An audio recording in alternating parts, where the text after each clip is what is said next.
ayi mukama nkusaba oyambe Dr. Amzave mu kino ekintu ayi mukama nkusaba omuyambe aleke Kenzo ne Rema bakuze omwana waabwe. Amina mu Yesu Kristo. Amina mu Yesu Kristo. Okay, basebo ne banya babala basakata vibes mukola chaka binyonyonyo bampita DJ Senior B Remix Wizard amanyi ga mugongo yali ku kamera awo kubanga akulete ensonga leero eno episode yanjawulo muko kuzindaza mbadde mujja mulaba obaze tubadde tubaleetera because wano twafunye endowooza z'abantu ab'enjawulo naye nga twabasanze eyo so I'm here to present to you of course twasanze abantu bangi omuli DJ Jacob Mutuuze agenda kwogera ku nsonga za Rema n'amakula na Eddie Kenzo nga yabaddemu wakati of course twasanze Doreen okuva ku 933 KFM naye n'abako ensonga za tuwa kubakola kiravulavu ne tusanga Catherine Ageno asoma amawulire ku KFM ne tusanga Benda Big Size akola ku 90.4 Dembe FM ne tusanga Tomusange William naye akola ku 90.4 Dembe FM ne tusanga Cosign omuyimbi yakuyimbira obeera wa mbeera kireka banda ne tusanga Moshi Mavoko naye alina endowooza nga yabeera emakindi abayimbi abo gye babadde basimba makanda ewali ekitebe kya Big Talent. Of course Big Talent erimu Eddie Kenzo yali oba yabadde bawa Rema n'amakula so abantu bano bagenda kuba batuwa endowooza zaabwe tulabe boy ekintu bakiraba batya balowooza batya but of course twatandise ne Doreen owa KFM n'atubuulira endowooza ze twamubuuza ebibuuzo bitonotono mu maaso awo ne tumubuuza Rema n'amakula ndi Kenzo babadde ne love badde balina love ebaddewo olowooza lwaki baya love tebeera na straight line love yali ebaddeko mu straight line kuba kimanyi you've ever fallen in love ngenda kubuuza tebeera mu straight line so mubeera mu bumpy rides okay kulu kwetegera babadde mu love I don't know babali bayawukana ddi oba babadde bakawukana for real we don't know we're just assuming but babadde mu love really babadde mu love kubanga era singa tebabadde mu love Eddie Kenzo teyandibadde nga ali emotional like that literally emotional if you know what I mean yandibadde tapping down that emotional letter on Facebook on his page he wouldn't have done that. Ani afiirwa mu kwawukana kwabwe bombi nze ndoza teri afiirwa byoma ina fan base zindaba benkanya amaanyi yes music career yabwe eri waggulu byoma different businesses I don't think waliwo afiirwa teri afiirwa okujjako bafani kyabalumye nnyo buli omu alina side ye nange sijagamba side gye ndiko but buli omu alina side ye but yeah life goes on.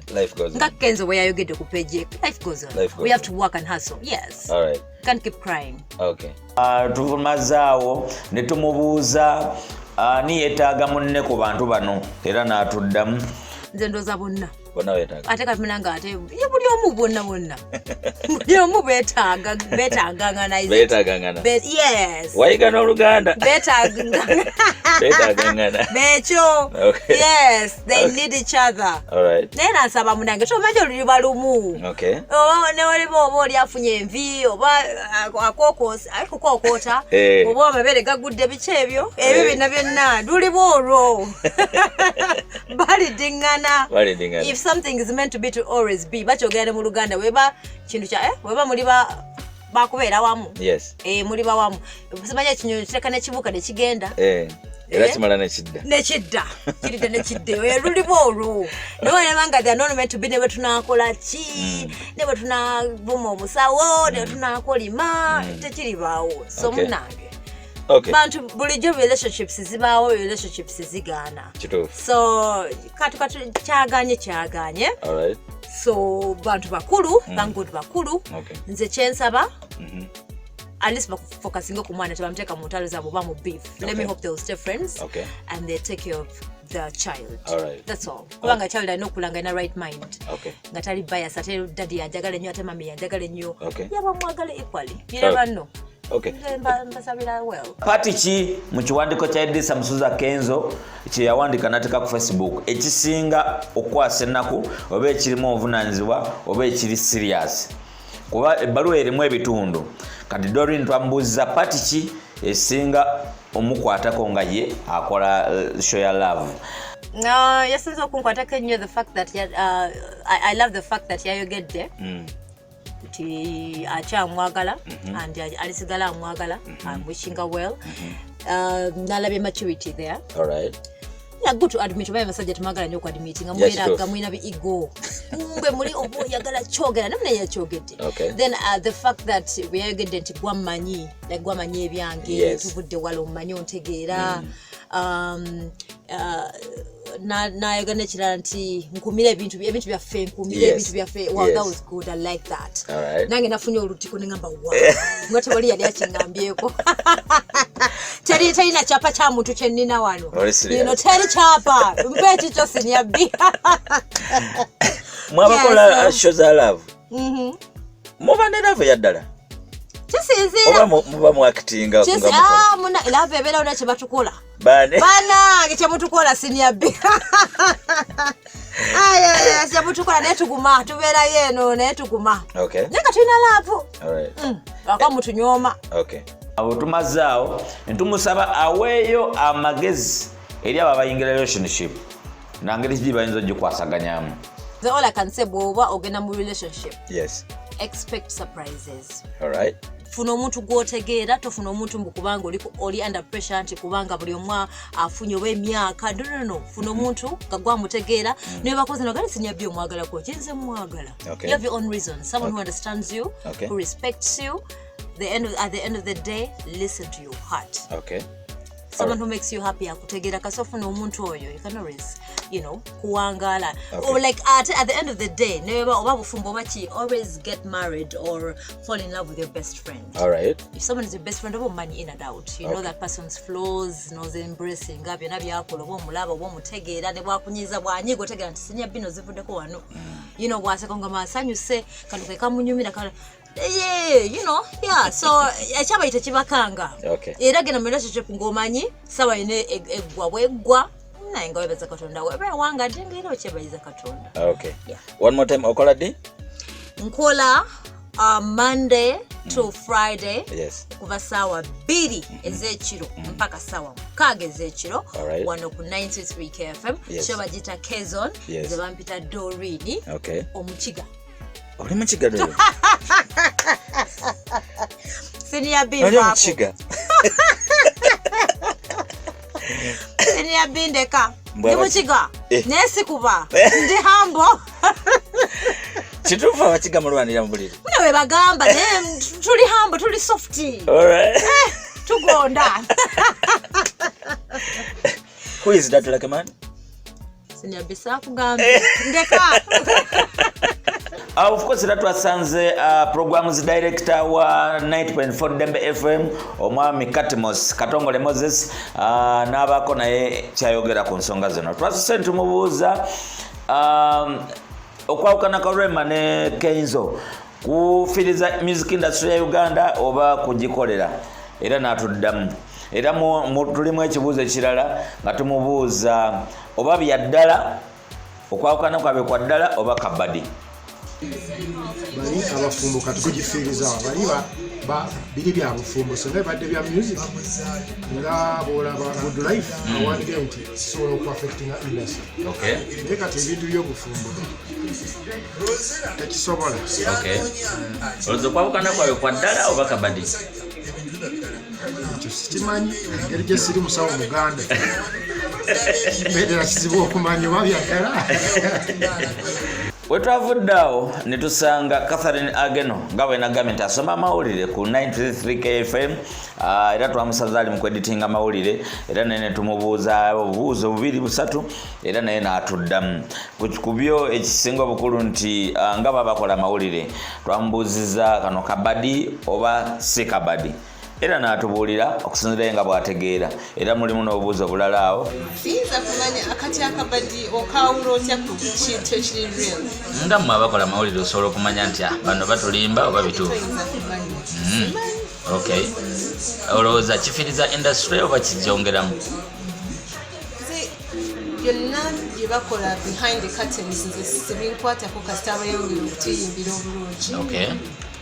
All right. Which I know Rema can continue doing, Kenzo can continue doing, All whether right. or not they are married. Okay. Kubombi ani afiirwa okwawukana na munne?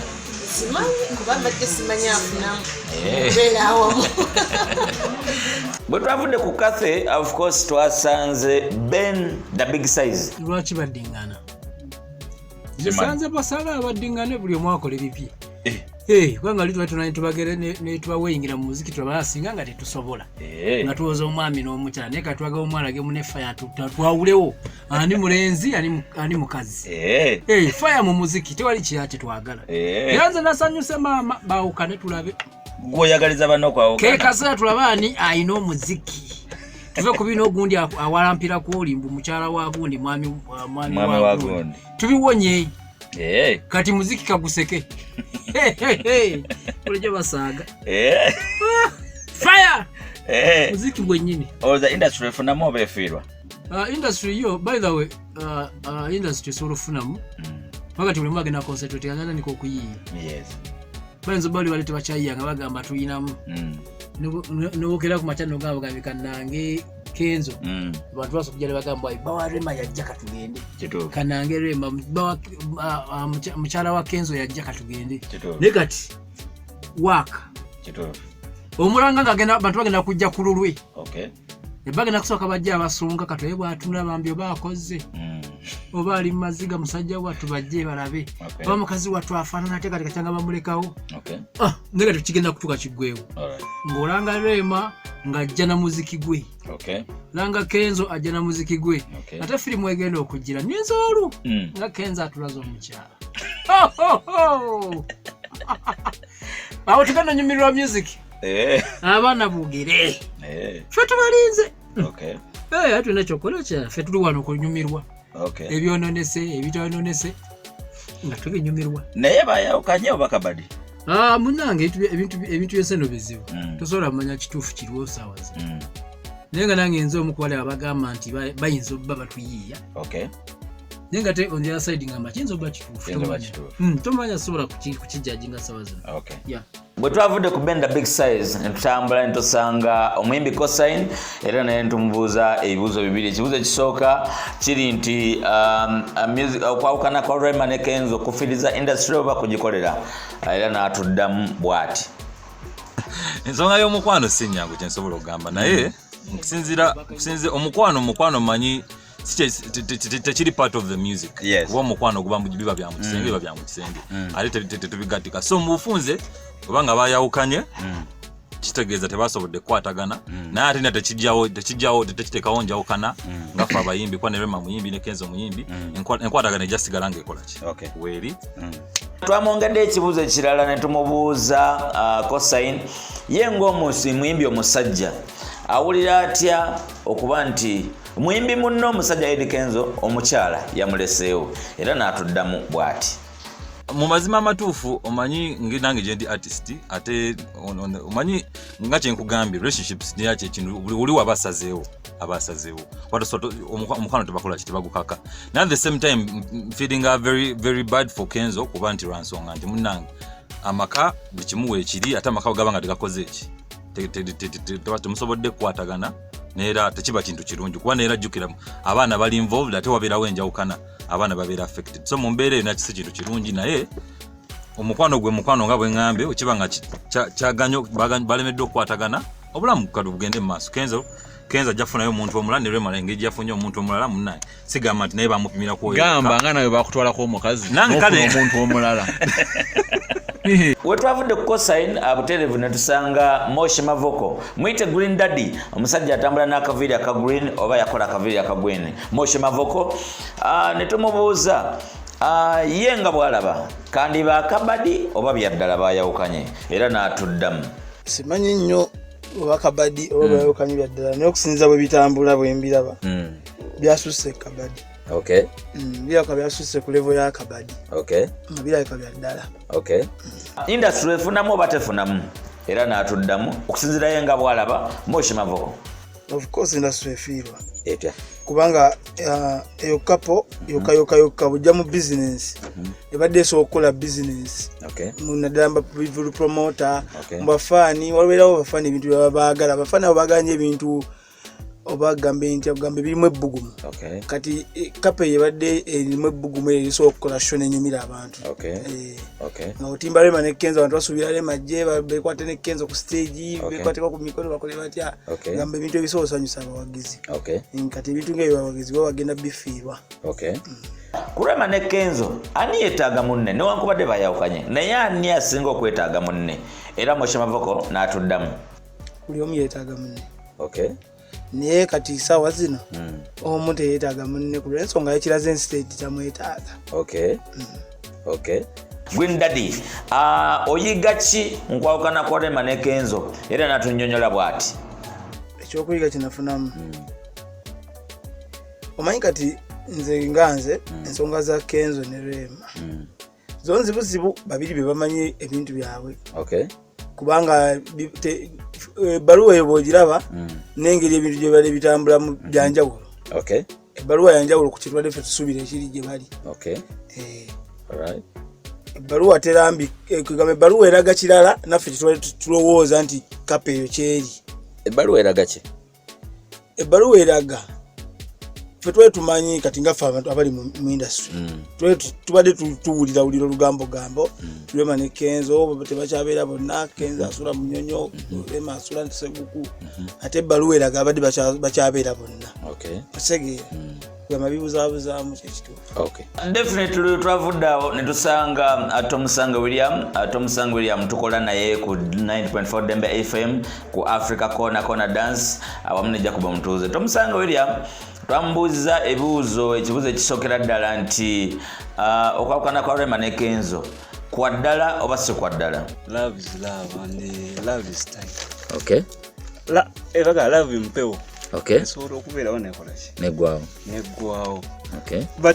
Ndowooza tunoonyemu kyakuyiga eri abantu bo babadde bali gwe n'omukazi we oyigamu ki? Okay. Ekikulu ekirina okubeeramu nti kibanga muntu kufa buli muntu alina okufa naye ku byakoze mu bulamu bwe oyigamu ki? Okay. So we are looking twalirowooza nnyo ku biki bye tuyiga mu kubeerawo kwa Kenzo ne Rema. Okay. Okusinga okubasalirawo. Okay. Tukibafuirire. Okay. Yeah. Industry efunamu oba tefunamu era naye mu njogera ye agamba bw'ati. Alina kyefiira alina kyegaininga. Ti bwe baba kati logs nga balwana kitegeeza kati zibaga zigenda industry be boominga. Ndawe nti ebeeramu omuliro. Bwe baba nga kiri wansi era inako kyefiira nti kubanga baluli badde batambula babiri bagamba bayita babiri basinga omu. So awo befiirwa. Kale. Yeah. Definitely olwavudde ku Tomusange ne tusanga Uncle Jacob muyite kojja guli muli muluzungu Uncle. Omusajja ono akola Love Request Show ya Sunday esinga okukwata ku mitima gy'abantu. Olw'ensonga nti abadde nnyo musaale mu nsonga za Rema ne Kenzo, abadde amanyi ekizibu ekiri ewa Rema, abadde amanyi ekizibu ekiri ewa Kenzo. Mu buufu obwo twasobodde okumufunako ebibuuzo ebiwererako ddala. Ekibuuzo ekisokera ddala twambuuziza okwawukana kwa Rema ne Kenzo industry efiirwa oba efunamu era n'atuddamu. Yeah, industry efiira. Efiira etya nti Kenzo ne Rema badde ba-inspiringa abaana abato. Emijiji kyova nti okapo yaabwe badde nnyo sensitive nti okera ku makyo okuggwawo oba olina okusobola okukirowoozaako ennyo. Pati z'ebbiri zano badde zisooka okukera ku makyo okukirowoozaako nnyo nti kapo yaabwe tebadde nga wonoolaba Bobi Wine, tebadde nga wonoolaba Bebe Cool, kapo yaabwe badde abakulembegera okutuuka. So industry eba efiirwa nti couples ez'abato oba ez'aba teen ziba ziweddewo. Ani asinga ofiirwa ku Rema ne Kenzo okwawukana kwabwe era n'atuddamu? Bonna bafiirwa. Basically nti ninga asinga okufiirwa I think ye mukazi. Nti omukazi tabanga musajja. Omusajja kisobokera ku makyo kukyusa. Si kyangu nnyo omukazi okufuna omuntu gwazzaako. Nti alina okubeera ng'oli weegendereza omuntu gwazzaako dada ye mutuufu. Nti aba kigambe ntya mu lulimi Luganda nti bonna bafiirwa. Kenzo afiirwa olw'ekitiibwa kyadde bamuwa n'obuwagizi ku sayidi emu b'endala, ne Rema naye afiirwa nti Rema tojja mutwala nga celebrity omutwala nga muntu wa bulijjo. Nti bw'okosebwa leero omutima nova mu bufumbo osobola okujampinga mu relationship endala kubanga niye ebeeramu amaaso nga gamutunuulidde gati ng'abantu bamulaba ekimu kyako nga bakiraba okitegeera so bonna baba bafiirwa era twasobodde omubuuza oba ye alaba atya abantu bano singa baddiŋŋana beetaaga okuddiŋŋana oba tebeetaaga kuddiŋŋana era yatuzzeemu nga kojja omukugu mu nsonga z'amaka. nze kulwa mbadde nkyetaaga baddiŋŋane kubanga balimu ssente nnyingi nganze Jacob naye mulimu ebintu byebayita force ya Katonda tosobola giwakanya singa bbi Katonda ng'ekintu kyagaa nti kijja kubeera naye nga nze kulwa mbadde nkyagala kibeere. Ku kiwandiiko kya Idrisa Musuza Kenzo pati kijalabamu ye nga erujjudde omukwano era n'atuddamu temale pati mulimu pati yalimu mukwano gwa ddala just mwalimu bwesigwa. There's a difference between obwesigwa n'omukwano gwa ddala tosobola kutegeera mukwano gwa ddala mu bigambo because those are just words just mwalimu bwesigwa. Pati kyerimu obuvunaanyizibwa kuba ali ku pati erimu omukwano agigobye n'agamba maybe obuvunaanyizibwa ne mbuuza pati ki erimu obuvunaanyizibwa mu kiwandiiko kya Kenzo kyawandiika ng'aweereza Rema nga mwagaliza obufumbo obulungi oba emikisa emirungi gy'alaze era Jacob yatuzzeemu bw'ati. Yes esookera ddala nti omusajja yalaze ensi nti yali amwesiga nnyo yamukwasa buli kimu kyayina ekyobugagga ku saidi ye kiba kitegeeza nti no omukazi aba yeetwaga trust kuva eri omusajja tiwa omusajja akedde ku makya n'akuwa trust kiba kitegeeza osobola omugumiikiriza buli kimu kyonna kyova nze ngamba nnyo omuntu nti no olina okugwa mu mukwano n'omuntu nga asoogumira obusirusiru bwo bwonna madness of love see crush see feelings because all two things bebikola love. Yes engeri Jacob gy'amanyi abantu bano ennyo alina n'ensonga gye yakoonyeekaawo nti bombi badde batagala Rema abadde atagala ne Kenzo abadde atagala so okuwaawukana kwabwe tekuvudde mu bbanga badde bazimbye ebintu bingi nnyo ebibasobozesa okwawukana. Myaka etanje badde nabo nti buli muntu abadde akukuta mu ngeri ye Kenzo ng'akukuta ne Rema ng'akukuta okitegeera waliwo trust ey'ebugagga ng'ogera ku makya nga nti senior B ngenda nkwadde ndabirira omwana wange oba ndabirira ennyumba yange naye ng'ate sikwagala nga kyali naye nkulaba muntu olina omukono ogusobola okukuuma osobola okufuuka omukazi osobola okufuuka omukyala ye trust.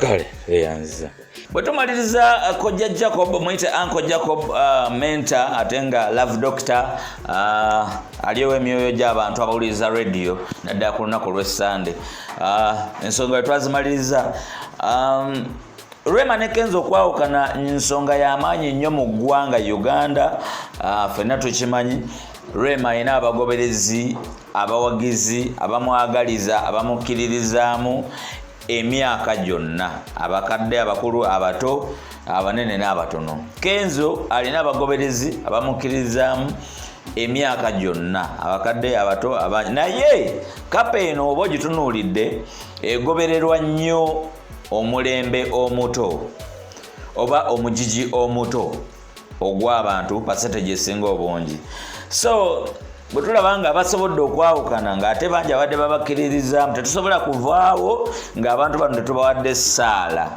Essaala eno eva wa pasita omuto ng'asabira Kenzo kwatagane ne Rema bakuze abaana.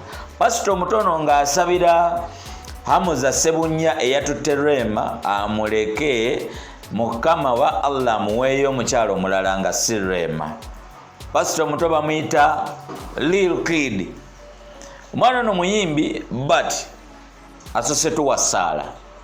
Katusabeko. Ayi Mukama nkusaba oyambe eno radio ekikuba engera bulijjo bw'ekikuba. Ayi Mukama nkusaba ogiyambe efuna abantu nga bangi nnyo abagiwuliriza oba n'ababeerako. Ayi Mukama nkusaba ogiyambe efune buli kimu kye yeetaaga oba yeetaaga motoka oba yeetaaga ki oba yeetaaga ki. Ayi Mukama nkusaba ogiyambe efune buli kimu kye yeetaaga ne Kenzo ne Rema baddemu kale bakwatagane babeere bulungi babeere bagumu embeera gye balimu yonna tebagitya bakuze abaana baabwe oba omwana waabwe ayi mukama nkusaba oyambe Dr. Hamza ave mu kino ekintu ayi mukama nkusaba omuyambe aleke Kenzo ne Rema bakuze omwana waabwe oba amina mu Yesu Kristo amina mu Yesu Kristo esala naye tebagityamu webale kulaba Sakata Vibes okusubscribinga za DJ Sinebida Remix Wizard Manyiga Mwongo yali ku kamera Sakata Vibes